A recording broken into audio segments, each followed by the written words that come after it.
We're very fortunate to have a diverse panel from industry, from academia, from national labs, from big companies, from small companies, to provide some insight and commentary on what they heard today, but also drawing from their own personal experiences.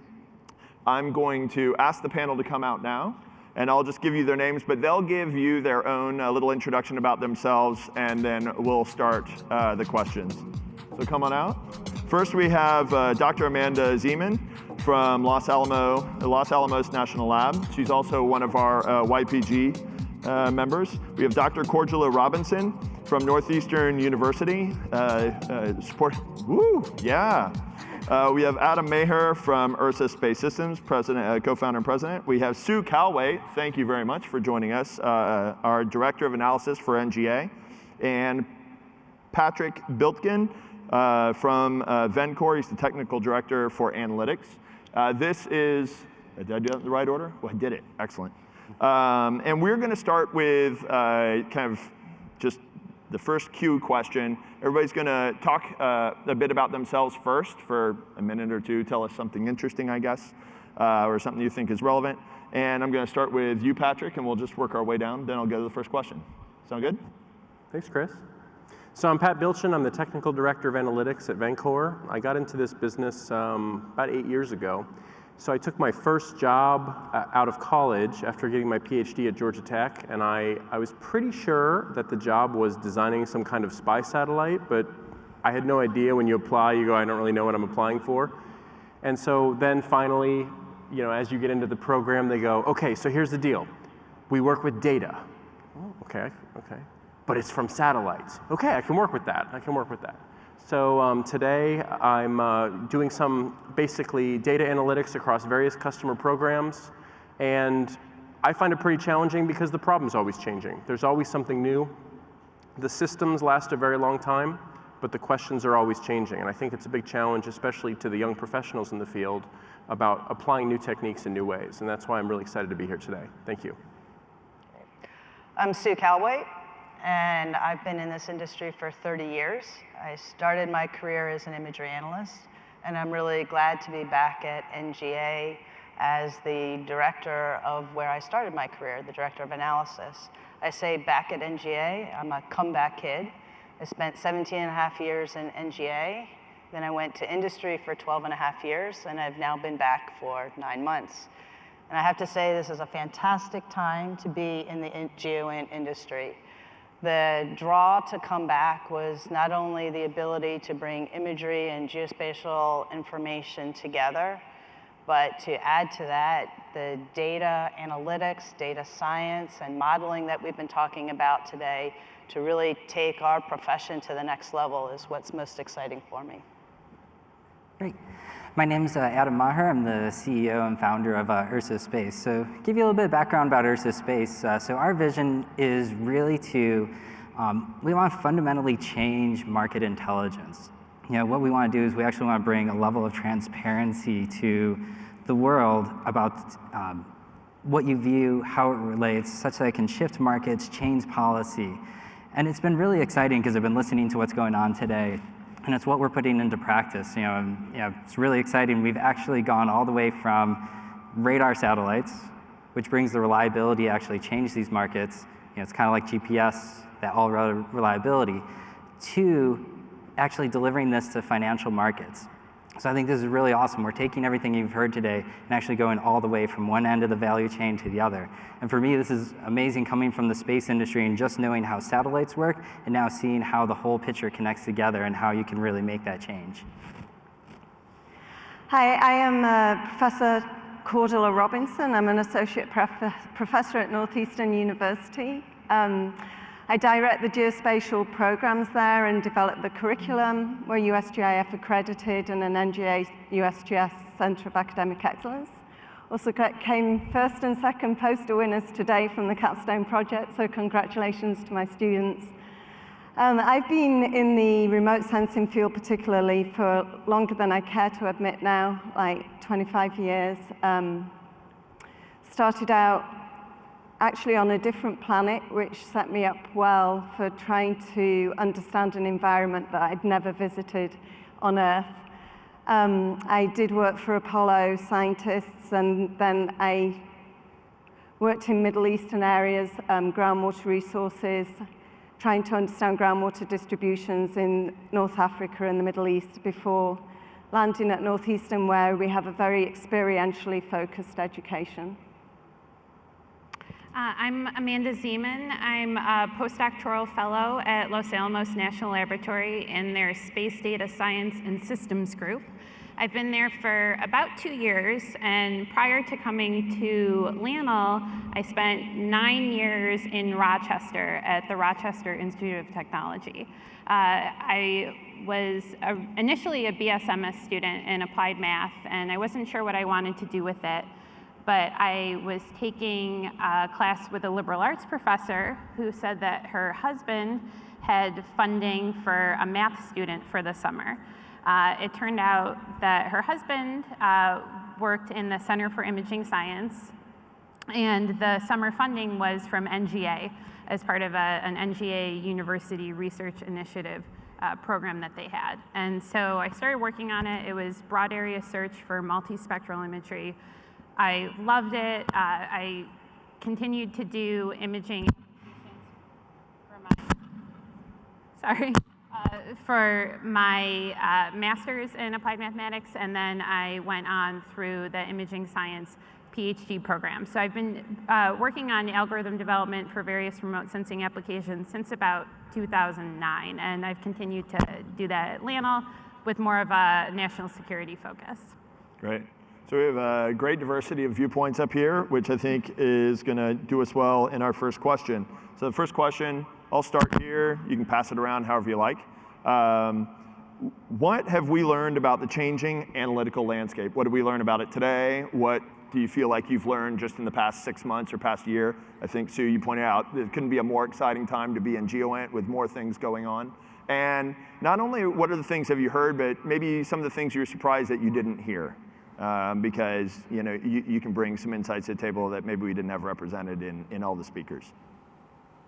Over to you. Okay. So a couple thoughts, Chris, starting off. First of all, we heard today that the nature of our work is changing. We heard from a lot of commercial providers of GEOINT. We heard from a lot of academic providers of GEOINT. And there are some amazing things that are on the horizon. Harris talked to us today about Geiger mode LiDAR, which I thought was awesome. And these companies want to be part of Team GEOINT. Now, we also heard about the commercial space programs that NASA has done, but for many years, it was very hard to make those programs a reality. So one of the challenges I think we have as an industry, government, academic consortium is how do we make it easier for people to be part of the team? What are the methods and strategies? What are the ways we acquire? How can we have a two-way dialogue between the providers and the people that need solutions? And what are lessons learned from other agencies where they've made that really hard? The second thing that I think is interesting is we talk a lot about intelligence analysis. And the word analysis means to break apart. And it really comes from taking a very complex problem, like what are the plans and intentions of the Soviet Union? And you go, that's a hard question to answer. So I'm going to break it down into little tiny parts, and I'm going to gather data on all the parts, and I'm going to look at what all the parts are. Now, if you take those parts in to Robert Cordula and you just kind of drop them on his desk, he's going to say, what does it mean? And then you're going to cry. Now, I don't think he's trying to make you cry. He's trying to say, I want to see the synthesis. I want to see what you think is going to happen. I want you to put the ideas together. And the concept of synthesis, literally the Greek word means to compose. And so there are many methods and techniques for the automation of analysis. And there are many algorithms that are looking to take those pixels and break them down into planes, or to break them down into dots, or do structured observation management. And I think that's going to be okay. We shouldn't be afraid of that as analysts. It's like the machines are coming for your jobs. And you go, so we're going to be intelligence synthesis instead of intelligence analysts.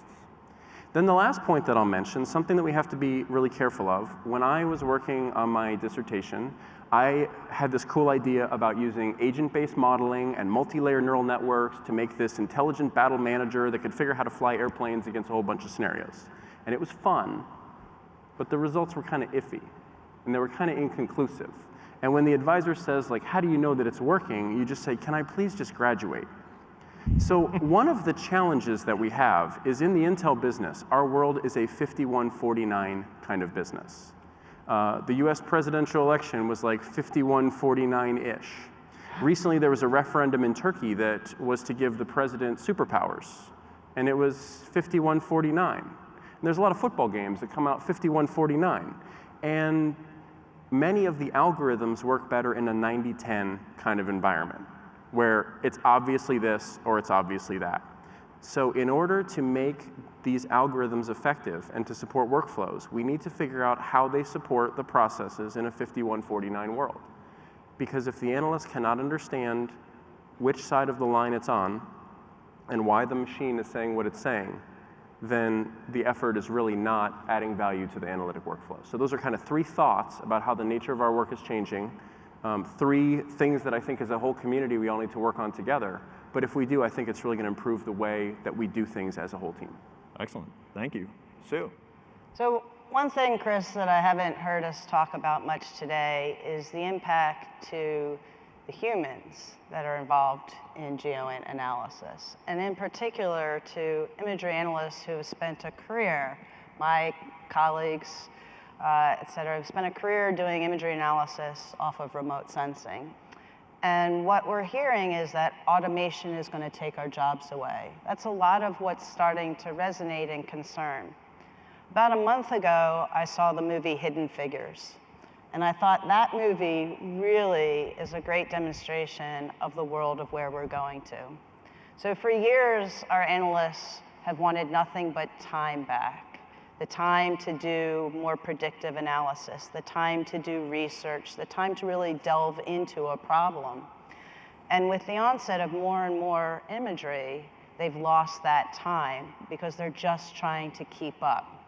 So now with the power of automation, we're able to give them back the time to do that analysis. But it's scary because they're the concern that automation is taking their job. So as in the movie Hidden Figures, where the women who are the human computers suddenly realized that instead of being the human computers, somebody has to work with the computers to make the computer smarter, to help inform the computer on what problems it's working on and what data to use. That's the future where we're going to with our analytic core. And that's the need also that's driving for our analysts to develop better skill sets or greater skills in computational analysis and data science. So that rather being the ones that are just drawing observations out of imagery, that is collecting data, we're about doing the analytics, deriving the insights that's truly going to give our customers the decision advantage that they need in order to plan their operations, for us to get left of launch, in order for us to have the anticipatory insights necessary to really win the fight against our adversaries. Great. Cool. So when I started on this kind of journey that I'm on here with Ursa, one thing that was interesting we started to realize was a lot of people asked us, why aren't you using radar? And so our focus at Ursa is we use radar. And radar is it's actually a pretty hard analysis to get through. It's these blobs and pixels, and a lot of people look at these black and white images. In reality, there's a cube of data behind that. And so what's really fascinating with what's going on here is if you start looking at where these algorithms are going, this access to more data, what we're able to do is we're able to start taking and bringing these advanced analytics to folks who haven't had that ability or access to that type of information before. And so I think one thing that really caught my attention is one of my new hires, he just came out of the Marines, and he was saying they actually did this experiment where they had one set of Marines where they had a number of deep analysts in that set. And what happened there was there wasn't a great communication between the different team members, and so the results and the analysis that they actually came up with weren't that impactful. So beautiful analysis of of the actual things that were going on, but not a great analysis to what it meant.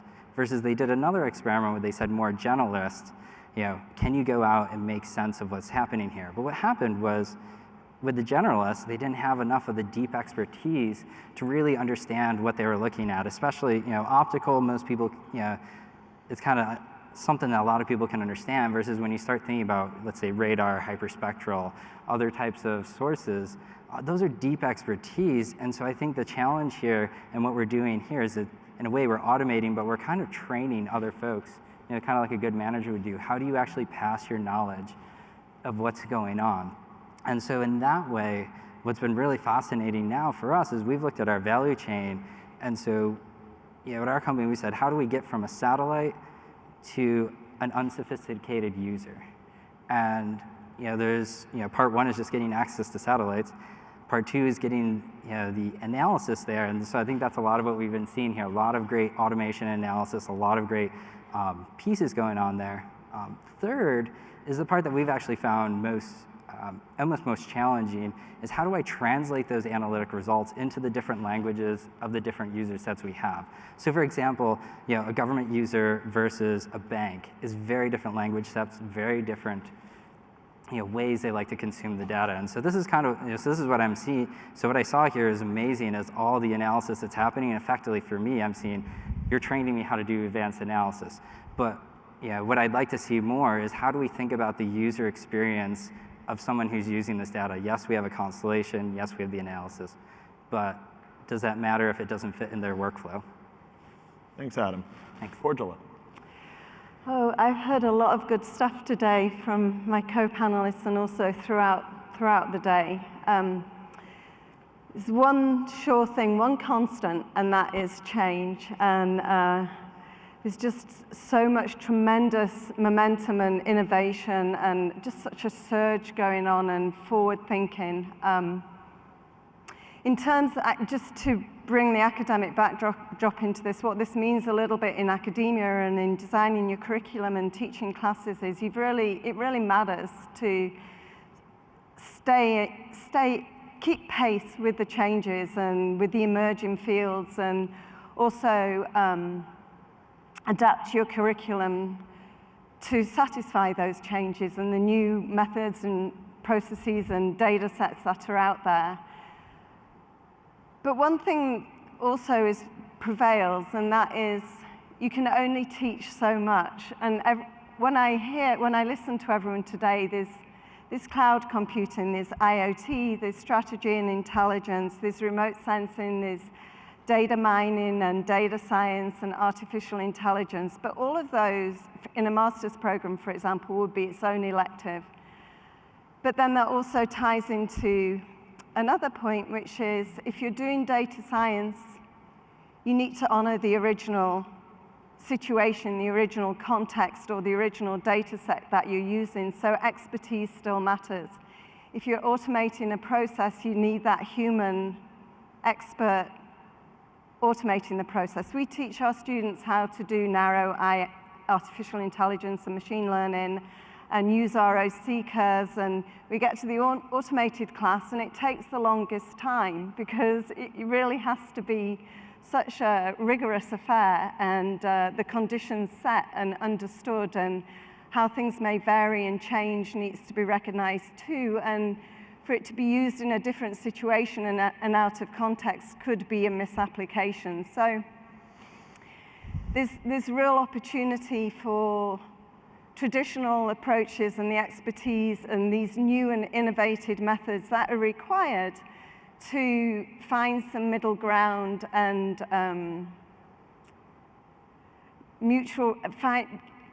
really honor that mutual respect and what each other brings to the field. But we have to realize that as we automate these, as we learn to automate in new ways, what we're automating is already changing beneath us. And that's a prevailing thing that I heard today that we have to take with us and realize too that as we continue to look at patterns and continue to automate, what are we leaving behind? What's in its wake?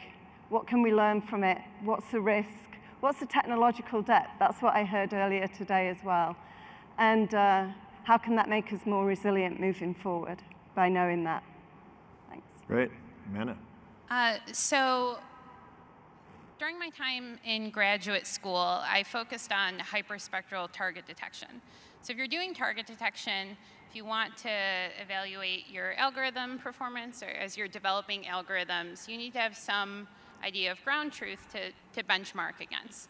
And one of the challenges for us, particularly around the 2010, 2011 timeframe, was that ground truth data sets are really expensive. And so there were a couple times where RIT put on these kind of collaborative, large experimental campaigns with industry and government partners so that we were able to design, execute, and collect these ground truth data sets so that we could use them for our algorithms. But at the time I graduated even, I would say there were maybe 4 or 5 publicly available ground truth spectral target detection data sets. And so that was a real challenge. And one of the things that I found really exciting today is that what we're seeing with the increasing accessibility of remote sensing from both aerial and space-based platforms in terms of UAVs and CubeSats is that data is much more accessible, and so the necessary data sets to do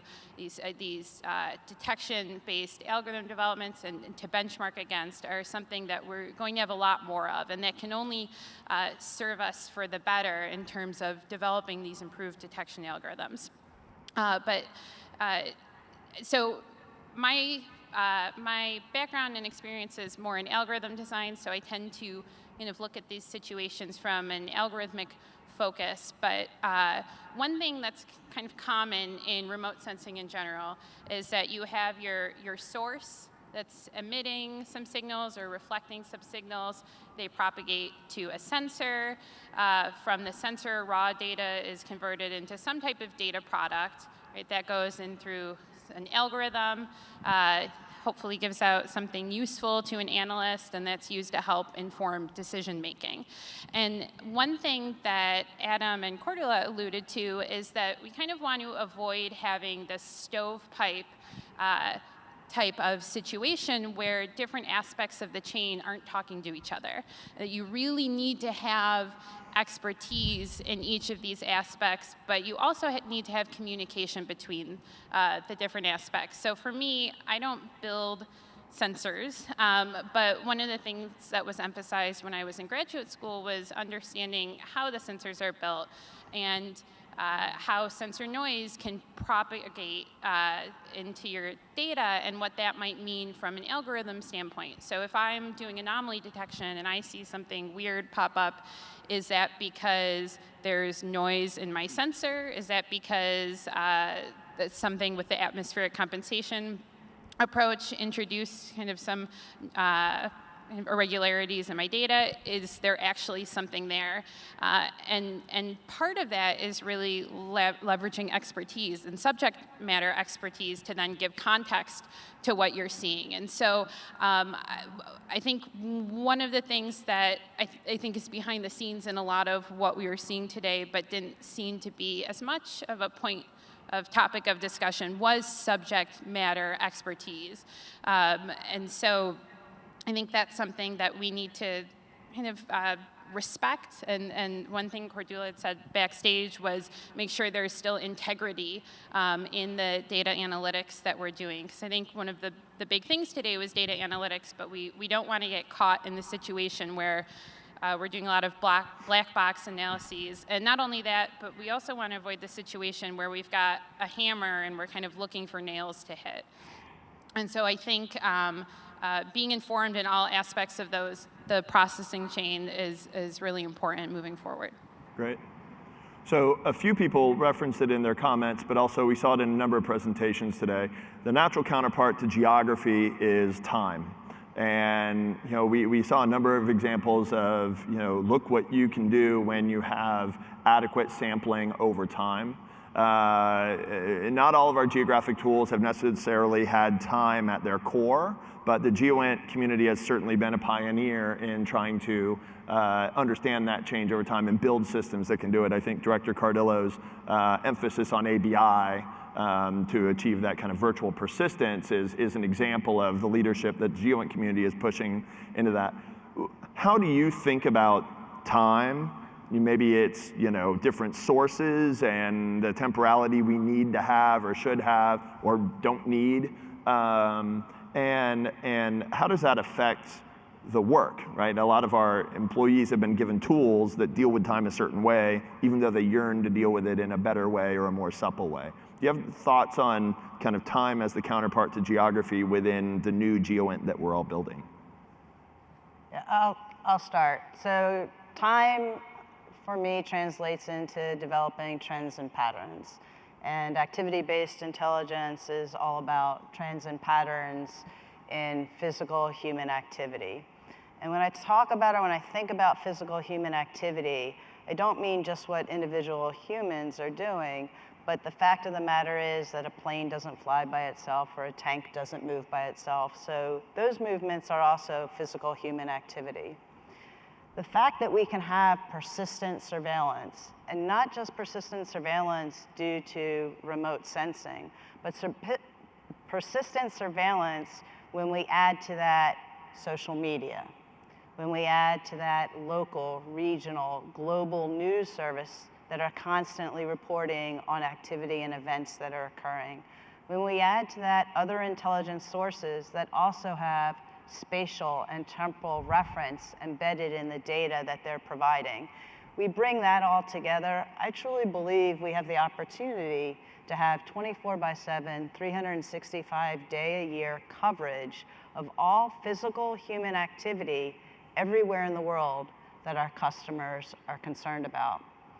When we use automation and we use cognitive analytics, when we bring models to bear to pull all that data together and understand what the trends and the patterns are, and be able to then cue the analysts into activities that are relevant to issues that they're tracking or events that are emerging, are going to occur, to provide that anticipatory, that warning that's necessary. That's the power of where we're heading to and what we have an opportunity to really take advantage of in this current environment of persistent surveillance. Right. Good. Ursa? Yeah, so I think time actually adds to me a few different dimensions here. So there's there's dimensions in time. When you look at the analysis, it almost is like super resolution. So as you keep collecting over time, and if you do it regularly enough, you actually can have results that are way more accurate than the resolution that you're actually looking at. But then you also look at the aspects of what is the time aspect of, let's say we look at all these commercial assets coming online, and you augment that with a current, let's say, government source, and so now you have the time of response, not only the time of history, but the time of response, and then you can start saying that shortens that time to respond and maybe bring in and look at other sensors.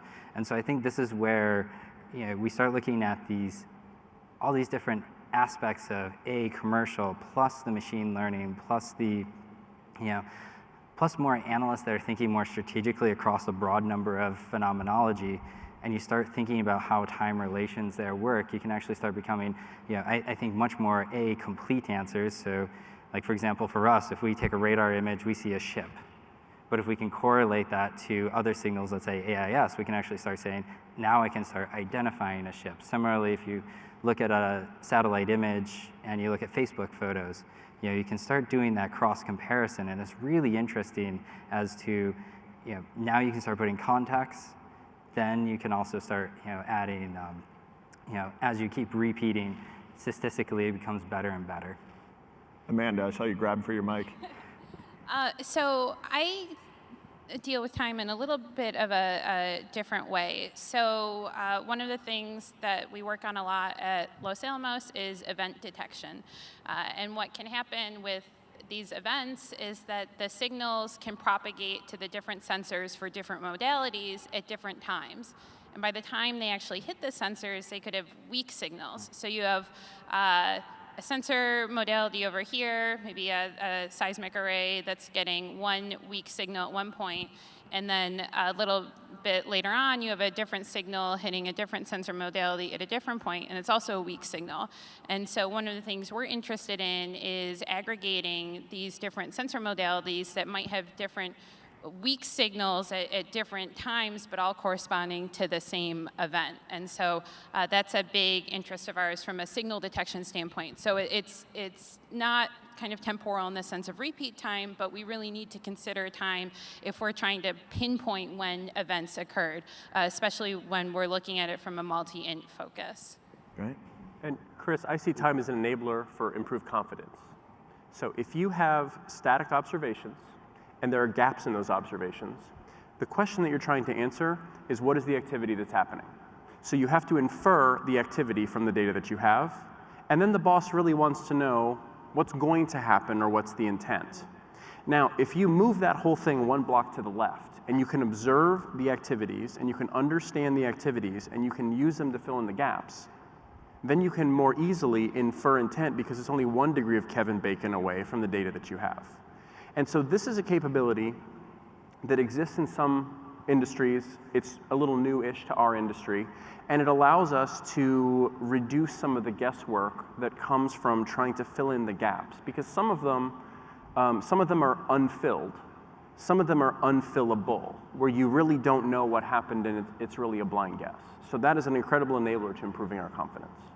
And Chris, Yeah, I could please. just build on that for a moment. So during the Cuban Missile Crisis, we identified that the Soviets were in Cuba because a pattern, the Star of David, was seen in the Soviet Union as an indicator of a surface-to-air missile site. Today, instead of using static observations, we have the opportunity to use patterns in time as indicators for activity that maybe we've seen before or seen somebody else do, that then we can apply in new locations and with new groups, but would have similar types of meaning. So again, our ability to anticipate by using that time dimension as an indicator, as a signal for what has occurred before and what will happen in the future, I think is a very powerful place where we're going. Yeah, I think time is just an inherent component of GEOINT. It's implied, and there's lots of different scales of time. If we're looking at carbon budgets, then we want to look in the past 50 years of data. If we want to monitor or do surveillance, we need the real time. If we want to look at assets in motions, then we need our mobile devices, the ally of GIS, RFIDs, and we can monitor assets in real time. If we want to see what's going on a surface, we may want to do change detection. So there's lots of different ways to approach time, and then there's lots of different real scales of time. And it's all going to be defined by the purpose, or what is the purpose of mission, or what is the need. But it's implied.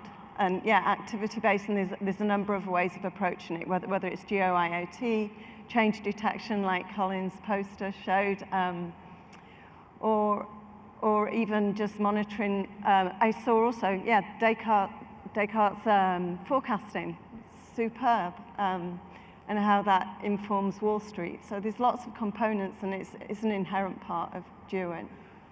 So one thing I wanted to add about time is one thing we have to worry about is as the algorithms are getting better and it's allowing us to move maybe to more general people or move faster in these analysis, one thing that we've always had to do is how do you keep the quality, how do you keep the verification and quality so that as you start going faster and faster, there's a shorter time period for someone to recognize that something went wrong or wasn't correct in that algorithm.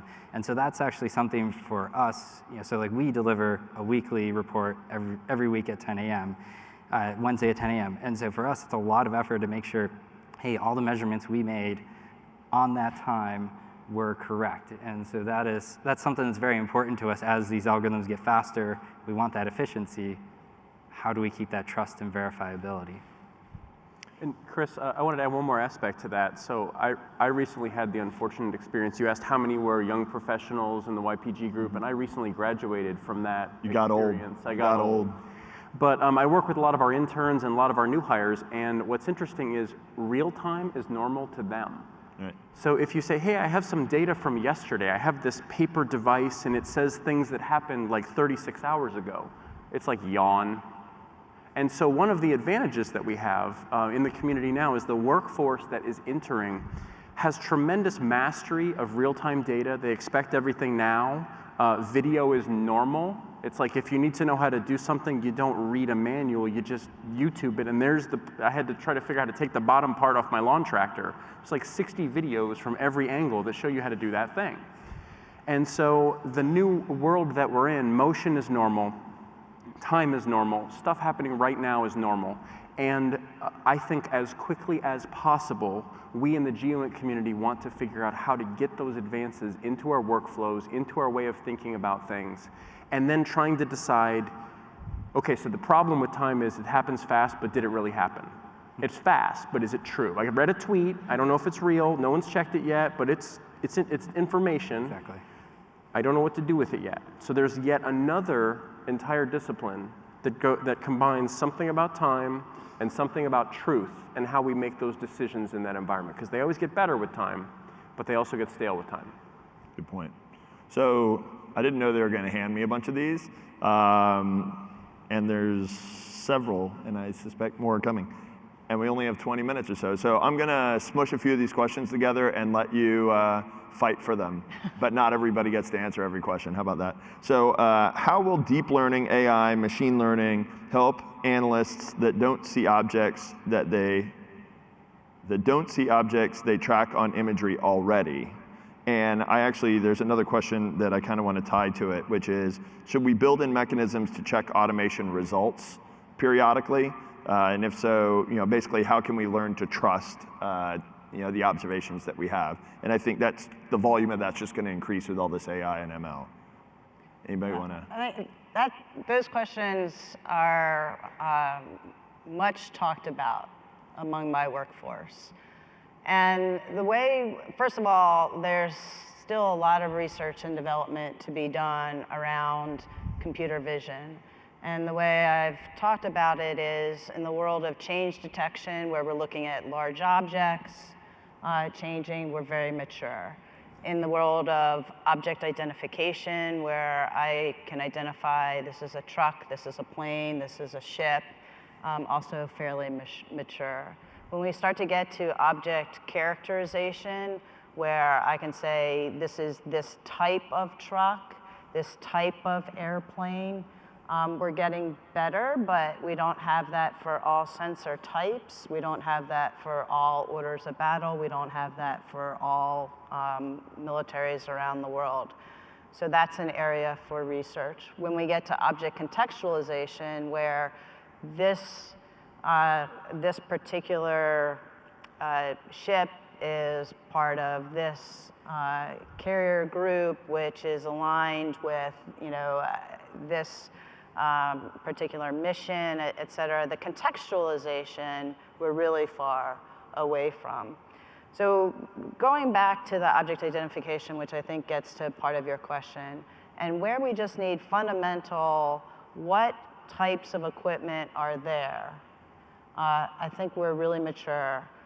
But where we need the computer to say, and this is a modified tank, ship, plane, you name it, we still need to have human imagery, geospatial, human GEOINT analysts looking at that imagery in order to look for those fine details and to use machine learning also to help identify when there are certain types of modifications. So we're in a state right now where there's going to be a combination of humans in the loop as well as automation to get to all the different types of problems that we have. Basic foundational counting, is it there, is it not there, to has it been modified, does it now have a new capability, is it a new type of weapon system, is really where we're ranging from the use of automation alone to the use of automation with humans in the loop. One more comment maybe before I switch topics? Adam. Yeah, so I guess the one topic about checking the automated results, yes. All of our stuff has that, and even our commercial customers check that. And then I think kind of one counterpoint to what you're talking about with the deep learning is, this is something that surprised us in a lot of our user testing with users out in the field, is not everybody needs an identification of that unit or what's modified. There's actually a lot of users out in the field that just saying, hey, there's a new dot there. Like, you don't even have to give anything else, but it's more the speed, and giving that to that person is more important than like understanding every little piece of that. And so that's been really some interesting feedback, because we were doing, it's just funny, we were doing some field testing out on a farm, and the farmer was like, oh, I'll buy that from you. And like, I didn't have anything there, I just had dots on the map. So. Right. Do a little speed round here and see if we can get an answer from everybody, a short answer from everybody. If seemingly by magic, you could have one technology, organizational change, policy, or any other change in industry, what would it be and why? Do you need 30 seconds to think? I need 0 seconds to think. Go. One-page proposal responses. What did you say? In one page, I can give you a bulleted list that says why you should pick me and not the 4 other people I know are bidding. If you let me send you that one page and a dollar number, you will dramatically simplify your process. It's got to be FAR compliant somehow. Let's figure out how to do it. But if we can do instantaneous contracting, fine, just put us in a room and say, here's the 5 bidders, tell me why to pick you and not the other guy. Go, go, go, go. That's the one I picked. We're out. We're done. Instant contracting. That's all I want. There you go. Well, you got applause. Maybe a little more applause. Skip me for now. Okay, who wants to hit that one next? You can go for it. If by magic, you want me to read it again? Oh my gosh. If seemingly by magic you could have one technology, organizational change, policy, or any other change in industry, what would it be and why? By magic. So for me, I think, so I work a lot in spectral image analysis, stability in spectra, right? So if I'm looking for red cars, then it would look like a red car everywhere. Well, I guess I'd be out of a job now that I say this, if this were true. But there's so many issues with atmosphere, sensors, things like that, that problems that are really doable in one situation become really hard in a different situation. And so I think if you could have stability there, that would make life a lot easier for a lot of us. Okay. If by magic. By magic. That's the only way it would happen. Yeah, the only way it will happen, that's right. I guess if there's by magic, it's anything. I think one thing would be awesome if some of our sensors, we could go back in time and have deeper stacks of history. That's always something that's hard for us, when we're bringing new products in, is how to, build that history set to know that pattern back to that time question we're Like talking taking about. Sentinel back another 20 years. Yeah, if you had Sentinel back another 20 years, it'd be amazing. Right, okay. Cordula, do you have any magical wishes? Maybe look at relative weaknesses within data to see what they say in terms of vulnerability or preparedness. I don't know, does that even address the question? It's your magical wish. Stand back and see what's happening in the disconnections and the weaknesses and the reactions. Okay.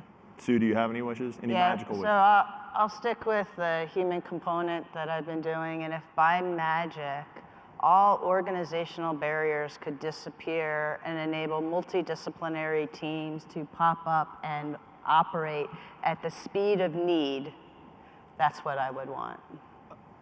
Well, then I'm going to go to this question for Ms. Kalweit. Can Ms. Kalweit talk about the transformation underway in NGA's analysis organization? Or you can punt on that. Yeah, I can talk about the transformation. Okay. So the transformation in our analysis organization starts off with change the way we work. We're using hashtags, hashtag change the way we work. And 3 main components under that. One is about use all the data. And that's about using any and every and all spatially, temporally referenced data, regardless of where the source of that data is. I talk about the fact that GEOINT does not equal imagery. Imagery is a component of GEOINT, but there's so much more spatially, temporally referenced data, and we have to use it all. The second is hashtag don't go it alone. Don't go it alone, first of all, starts off with creating multidisciplinary teams. Imagery analysts, geospatial analysts, image scientists, data science, analytic methodologists, visualization experts, everybody working together against the same problem set, and expanding that out to not just the organization where you're from, but working with other members of the GEOINT enterprise. and bringing the power of diversity of thought, diversity of background and experience to bear against these problems. We have to do that. And the third is around delight your customer.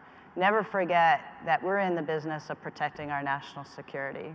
And it's our customers who need our GEOINT decision advantage, and it's got to be them who we're thinking of first when we're looking at what data do we need? How do we need to provide the data? Is it a data set? Is it a visualization? Is it a dashboard?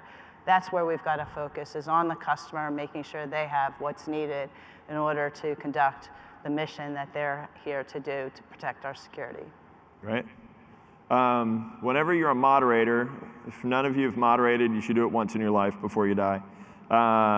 You'll always get the magical sixth panelist who provides you more of a comment, not really a question, but might as well read it.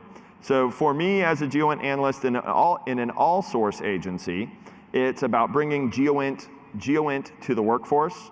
All-source analysts need results and support and won't go deep into sophisticated GEOINT methods. Providing support to them is my future challenge. I think that's kind of an interesting point to your, or almost complementary point to you can't go it alone, and then you have a poor GEOINT analyst stuck in an all-source shop who has to carry all the water for GEOINT. So that perennial challenge. That goes to breaking down organizational barriers and having folks feel like they can reach out and form the kinds of teams that they want. Nobody should feel alone in this business.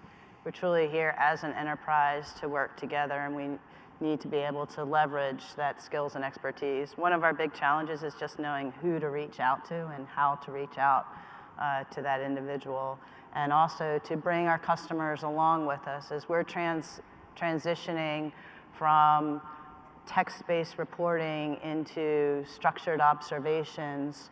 As in any transformation, we're running into challenges in making that happen. Challenges that start with our customers understanding the difference between text and structured and how to use structured data. Challenges in our systems talking to other systems to get the structured data into where they need and how they need to use it. So all of that is part of the growing pains of moving to the future, and we really count on our GEOINT expertise residing within our customer base to work to bring our customers along with us, and also for us to be good listeners of our customers and understanding what is it that they need so that we're going down a path that makes sense for our customers, not a path that we think they need.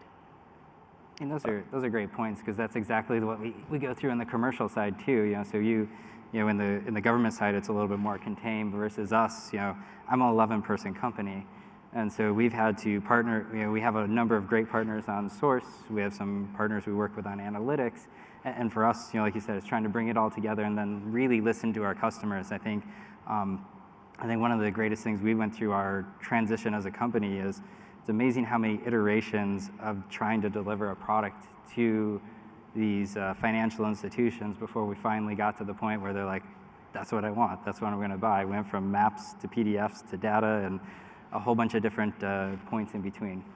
And keep trying new things and inventing new approaches until you hit the sweet spot. Right? Exactly, yeah. So I'm not sure who feels qualified for this one, but I'm going to throw it anyways.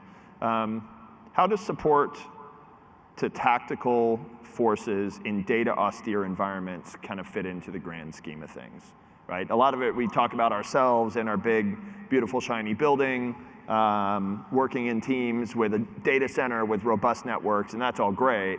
That's more of us trying to sift through the heap of stuff that we have and making sense of it. And then we have folks that we ask to go in harm's way at the distant edge, and it's not just austere physically, but data austere. How should we think about that going into the future? You nodded your head first. Oh, I knew I was going to get in trouble nodding my head first. So, this is an interesting challenge because we do live in two literally totally different worlds. There's the suit-wearing, highly networked, I work in a big building in a mesh back chair with 5 monitors, and then there's all my stuff is full of dust. And the comms are very poor, and this is causing a challenge not just from data but also from a tools standpoint, because as we move to the cloud and we start building tools in Amazon, AWS, and C2S, those tools don't even work on a laptop that's disconnected from the internet. And this is something that isn't going to be easily solved. I mean, the concept of data bricks is a very unpopular concept. It sounds very unsophisticated. But there are parts of the world where you can take a flash drive and tie it to a carrier pigeon that flies between two cities faster than you can actually send it over the local comms in that area. And Netflix used to mail DVDs because that was the fastest way to send 4.7 gigabytes between point A and point B before everyone had high-speed comms. So we're going to have to figure out the answer to how you are able to drop data into those environments, which, by the way, might even be an Amazon-like drone that looks like a carrier pigeon maybe, that drops a DVD into that guy's hand while he's sitting there in his austere environment. But the idea that they can depend on pipes and that they can depend on these web tools and all these web-based databases, it really works for world A, not for world B. Yep. And as the OCO dollars have dried up, I think our thinking about how to get data to those people that are very far forward, we are not thinking of as many creative solutions on how to do it. Okay. Anybody else want to take a bite on that one? Yeah, definitely. I mean, I think this is something where I brought up that example of the farmer. So we were doing some field testing, so we're out in the area, and we just kind of brought up on our laptop initial results. And it was really interesting because the farmer was able to just with these initial results, he wasn't even trained. He was able to pick out what all these different things were on his land, and he knew what was the odd feature out. And what this really started telling me and understanding was kind of this user experience was that there's different what we found is there's different user experiences for different groups. And so in the tactical case, I think there's, looking at what they actually need for data is as important as giving them lots of data. We even actually find this when we work with the financial institutions. We originally had a map with all this interesting, intricate data, but we ended up, I think it's, sometimes I joke about it, but we ended up we have a 2-page summary PDF. And that is way more valuable to the financial institutions than a huge database of all this information, a map or picture, all these pieces that go into actually making that 2-page PDF. And so this is something we've been looking at this a lot, whether it's financial institutions, because they're limited by the size of file that can get put over any piece of email. They don't have all these fancy tools to they have no idea how to download a 10 gigabyte image. It's very much the same as what happens in the tactical world. What's the actual piece of information they need to do their mission, and how do you simplify it? Yeah, I would just say I totally am with you there, and that goes back to really understanding what the customer needs is and what the customer experience needs to be. Yeah. And do you need, if you know where they are, to just send them an alert that says danger ahead? Yeah. I think what's really interesting, Chris, about that question is the whole reason for NGA coming about, quite frankly, is the deficit of information that was available to General Boomer during Desert Storm, when he did the Hail Mary and had no idea what was in front of him. And the fact that we're still grappling with this question of how do we get our GEOINT as far forward as we can says that it's a hard problem, and one that's not unsolvable. We need to think about it differently. It can't be about sending the full set of pixels or the large data sets forward. But something else needs to be. Yeah, but I think there's also another dynamic in there, if you look at the tactical user set, there's a changing expectation of the folks that are actually in the field. So if you think, I'm right on the cusp of this, but I open up my cell phone here in the United States, I open up Google and I type food. And it tells me all the restaurants that are local, the ratings, and oh, by the way, it tells me here's the traffic, how long it's gonna get there, and when they're open. And so, this is the one, because we really focus on countries that aren't in this sphere. You get out of the United States and Europe, that level of information and that level of information isn't there, and so to me, this is a two-sided problem. It's A, they need the simple information to make quick decisions, but there's also, I think, a changing expectation of, you take someone who's, let's say, 20 years old in the United States right now, and you put them into a foreign country, they've always had their cell phone. It's such a change in the way you expect to work with data. So we're running short on time, but I'm going to take the moderator's prerogative to just keep on going until Daryl Murdoch hooks me and pulls me off, because we have some good questions. So this is to Sue, but I think there's probably more thoughts than just from Sue. So the opportunity of commercial GEOINT is undeniable. What are the 3 biggest challenges? You don't necessarily need to come up with 3. To full adoption of commercial analytics by the NSG, especially by analysts who grew up with a monopoly on the trade crafts. And then there's a second question that is more for the security officer. If we're going to succeed out in the open and use all of this openly available commercial data, what does it mean what does it mean for the rules of classifying material? Right, you're all of a sudden operating from unclassified source predominantly. How should you think about that? Not just the material, but also the analytics that go out. I'll obviously give that to Sue first, but I saw a couple more nodding heads. You want me to start with the classification question first? You take it however you like. Well, I'll start with the classification question because that's another topic that we've been talking a lot about. And the short answer to that is we've got to move to not classifying based on the source, but classifying based on the intent of the content that we're providing. So if we're pulling all unclassified, commercially available, publicly available data together to support a special operation, that final product should be classified, because the intent of the data that's being put together is to indicate and support an operation that's classified. By the same token, where we're collecting data from national technical means, and it's a point on the ground that, quite frankly, with all the commercial sensors that are up right now, you couldn't distinguish whether that point on the ground came from a national sensor or came from a commercial sensor. That data that came from a national sensor could be classified, could become unclassified because you can't trace it back to that sensor. So again, it's around the intent, and this is going to be a radical departure from how we have approached these problems in the past, and will require a lot of training and will require a lot of learning along the way.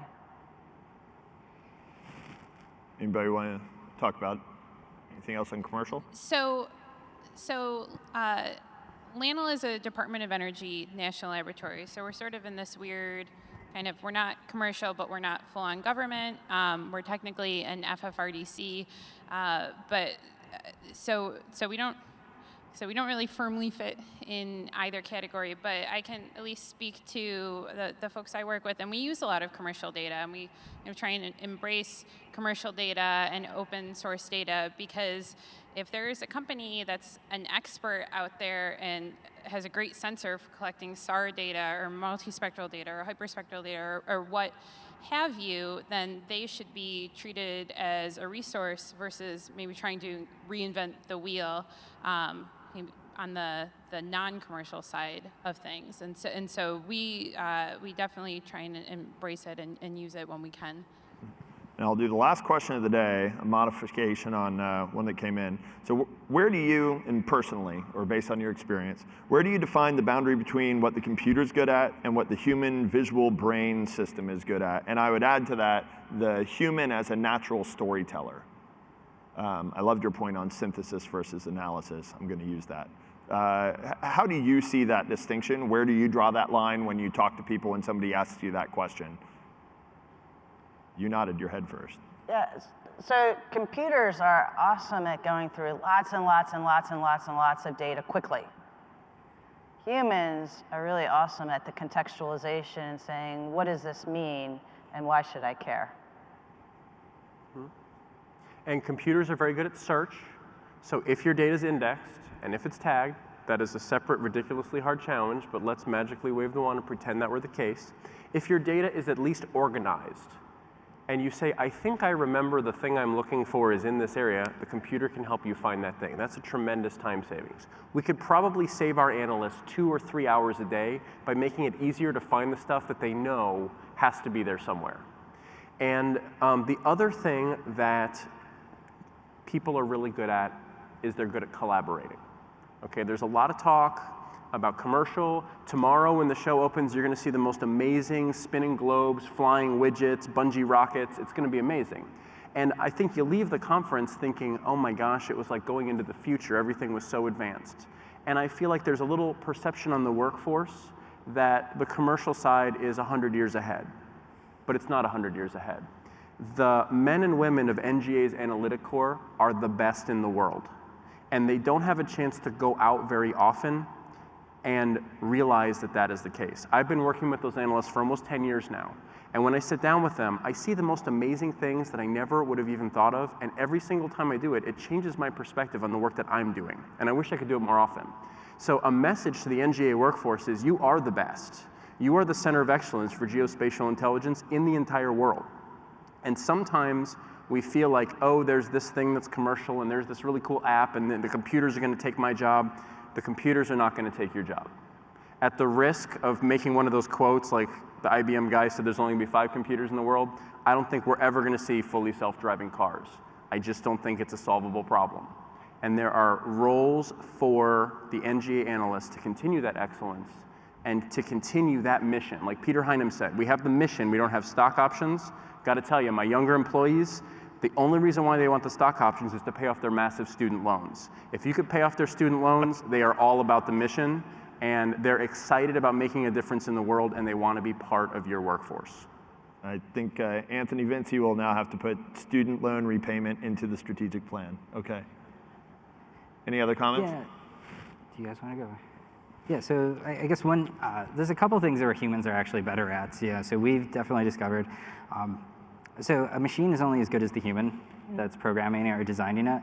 So for us, when we look at the process of going into a new product, going into a new area, the human is much faster at prototyping, is much better, initially it's actually much more accurate than the machine.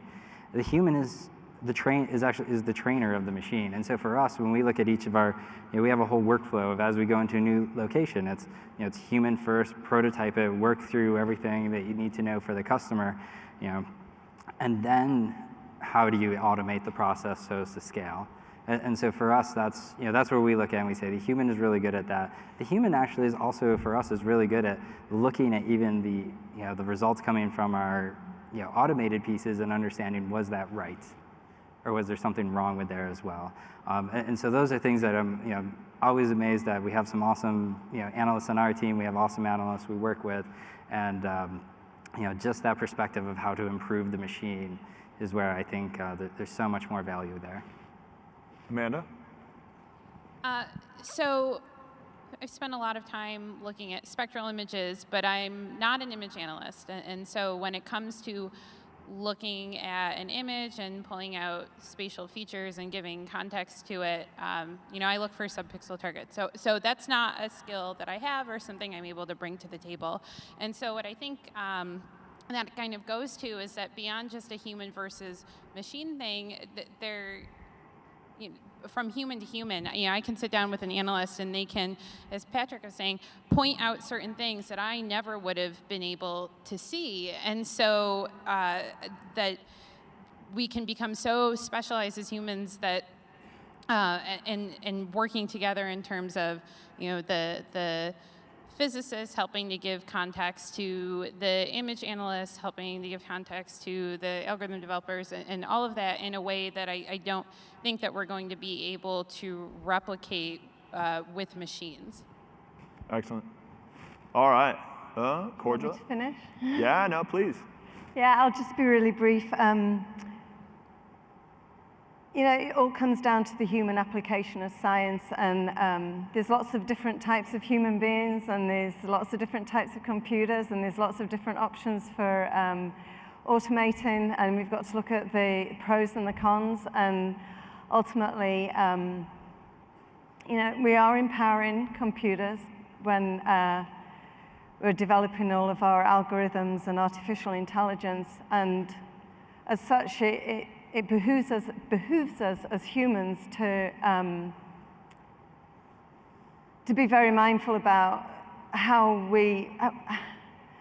what we're setting in motion with that, and to continue with relationship building, to continue with the idea of the human application of science. And I know on a bigger scale, still in the more scary scale, that Stephen Hawking's of the world are saying we need treaties and so on in terms of the really big scales. But in terms of intelligence, hopefully the computers will help behoove the greater mission. And again, it's the intent that we need to focus on. I don't think we could have a bigger idea to end the discussion on, so thank you for that. Before I release our panelists and before I ask you to give them a big round of applause, Thank you for coming for this whole day. I think the crowd still got bigger. This is great. And I encourage you to come back next year and bring a friend. These events don't occur all by themselves. Daryl Murdoch and his team at USGIF put in a lot of effort to do it. In the back, there's like a whole nother, you guys never see them. There's this whole team in the back. Beth's been at it for 5 years, making sure we show up on time. I've known Emil back there, I think, for like almost 15 years. There's a bunch of other people I haven't met, but I think I owe them all drinks now. When we give a round of applause, it needs to be for this great panel. Thank you very much for your time and your insight and for sharing it with us today. For the team that organized and the team back there. Let's please give everybody a round of applause.